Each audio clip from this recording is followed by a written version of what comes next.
In the Days of Giants by Abbie Farwell Brown. The Beginning of Things. The oldest stories of every race of people tell about the beginning of things, but the various folk who first told them were so different.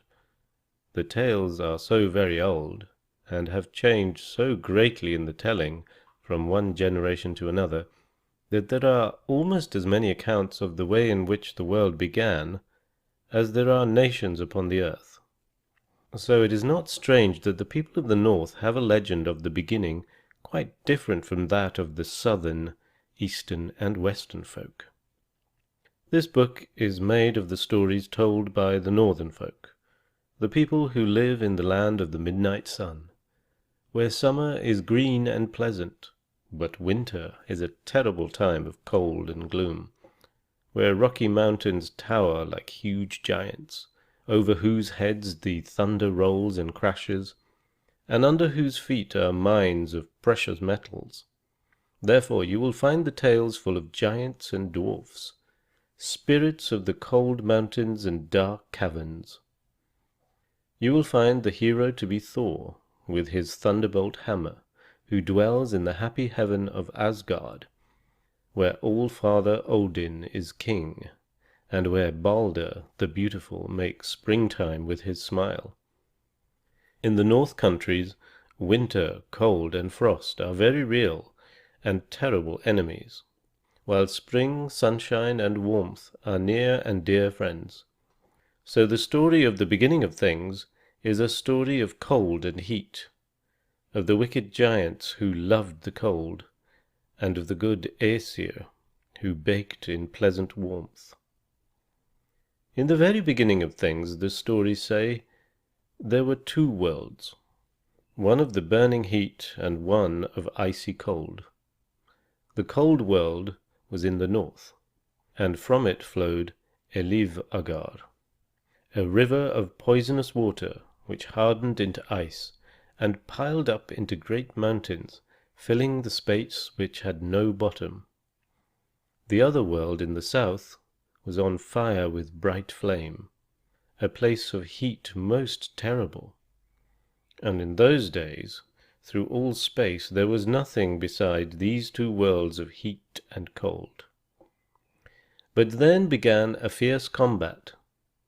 Heat and cold met and strove to destroy each other, as they have tried to do ever since. Flaming sparks from the hot world fell upon the ice river which flowed from the place of cold. And though the bright sparks were quenched, in dying they wrought mischief, as they do today. For they melted the ice, which dripped and dripped like tears from the suffering world of cold. And then, wonderful to say, these chilly drops became alive, became a huge breathing mass, a frost giant, with a wicked heart of ice.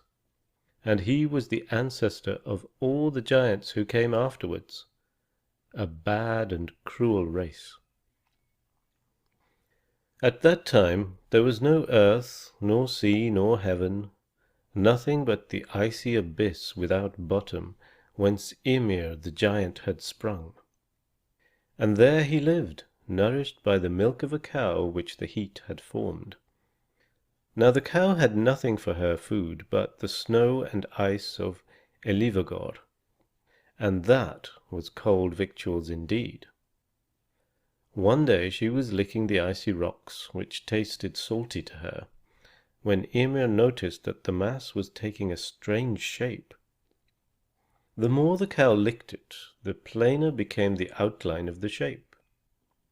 And when evening came, Ymir saw thrusting itself through the icy rock a head of hair. The next day the cow went on with her meal, and at night time a man's head appeared above the rock. On the third day the cow licked away the ice, until forth stepped a man, tall and powerful and handsome. This was no evil giant, for he was good. And strangely, though he came from the ice, his heart was warm. He was the ancestor of the kind Aesir.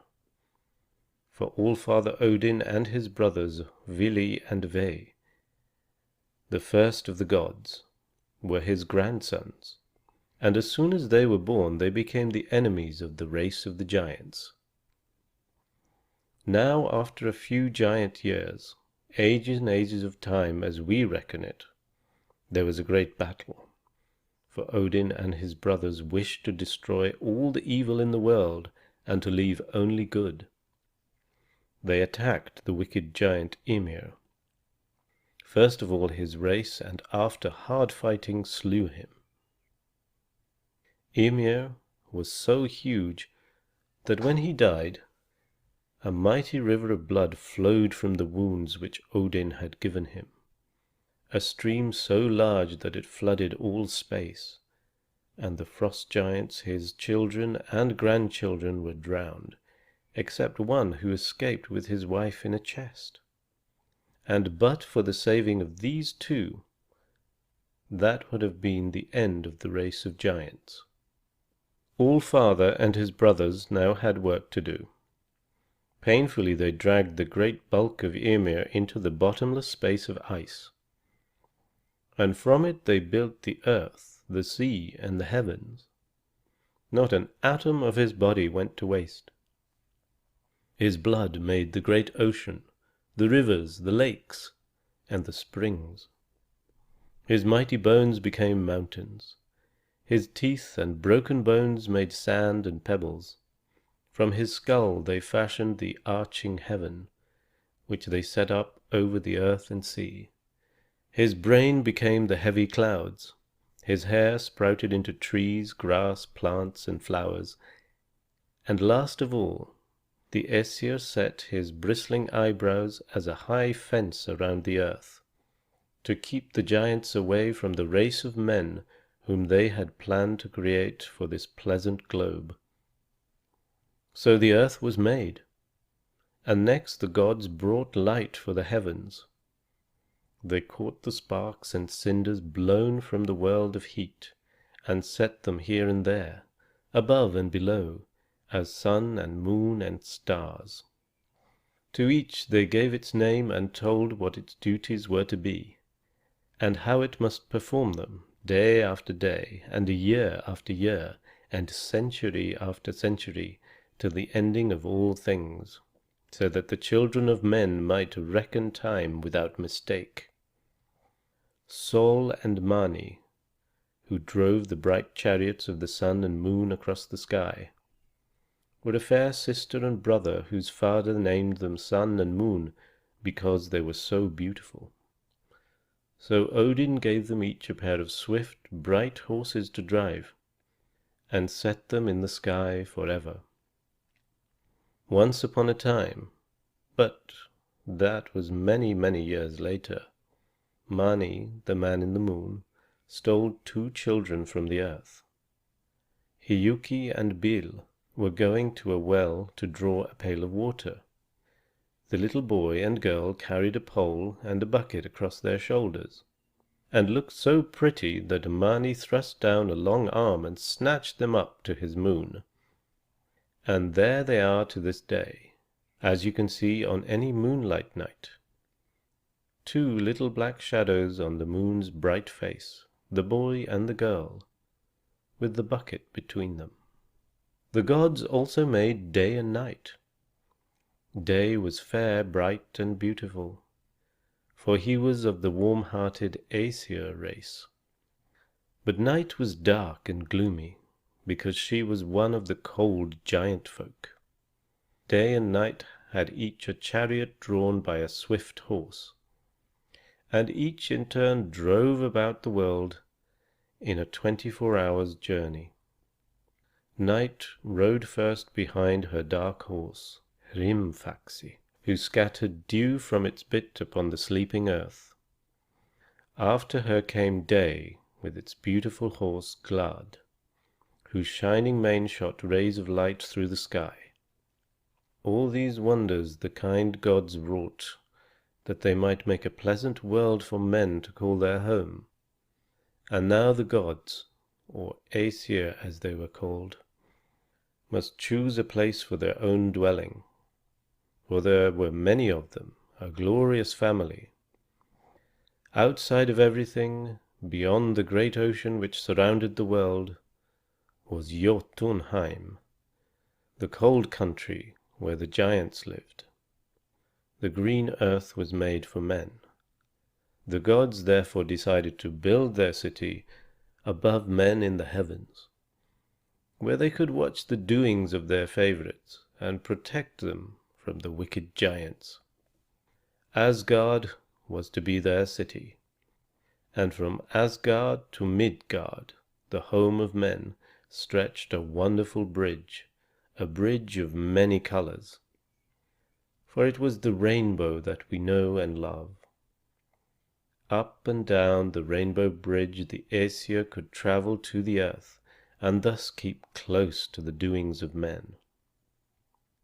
Next, from the remnants of Ymir's body, the gods made the race of little dwarfs, a wise folk and skillful, but in nature more like the giants than the good Aesir.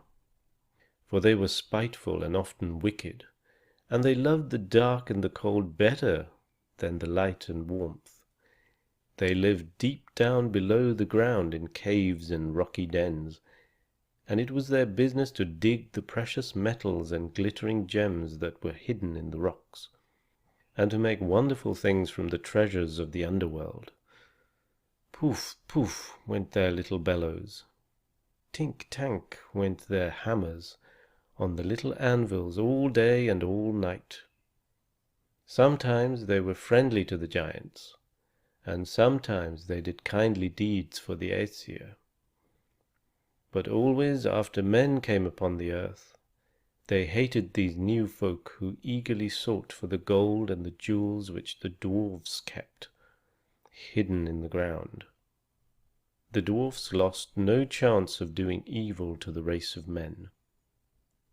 Now the gods were ready for the making of men. They longed to have a race of creatures whom they could love and protect and bless with all kinds of pleasures. So Odin, with his brothers Hœnir and Loki, crossed the rainbow bridge and came down to the earth. They were walking along the seashore when they found two trees, an ash and an elm. These would do as well as anything for their purpose. Odin took the two trees and warmly breathed upon them, and lo, they were alive, a man and a woman. Hœnir then gently touched their foreheads, and they became wise. Lastly, Loki softly stroked their faces. Their skin grew pink with ruddy color, and they received the gifts of speech, hearing, and sight. Ask and Embla were their names, and the ash and the elm became the father and mother of the whole human race, whose dwelling was Midgard, under the eyes of the Aesir who had made them. This is the story of the beginning of things.